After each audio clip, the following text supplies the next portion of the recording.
Skip to content. The body of Tong Shao, a 20-year-old student from China, was found in the trunk of her car in Iowa City, Iowa, in 2014. Investigators focused on Shao's boyfriend, Xiangnan Li, after learning that he had flown to China on a one-way ticket shortly after she was last seen alive. The lead investigator, Iowa City Police Detective Gonzalez, was concerned about handing over evidence to the Chinese, which could have disrupted an American prosecution if Li ever returned to the U.S. But then, a delegation of Chinese officials came to Iowa to discuss the case. Gonzalez became convinced that a Chinese prosecution was the best option.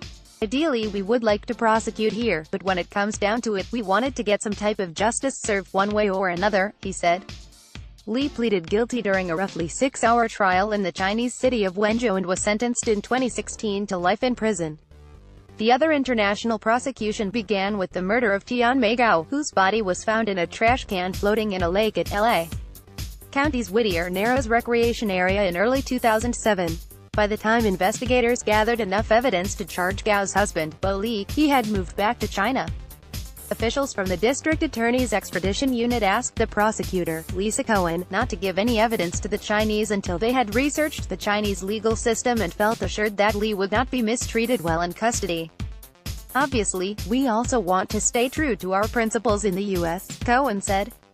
If we found that they had an unjust system, then it's not something we would have wanted to participate in. Cohen attended the 3-hour trial in China last May and thought Li was treated fairly. Everyone was like, "Oh my God, he'll be executed an hour after the verdict," she said. It was very different from that. In the Chinese legal system, the defendant can pay monetary restitution in hopes of a reduced prison term. Li paid 100,000 yuan, about $16,000, to the victim's family, Cohen said.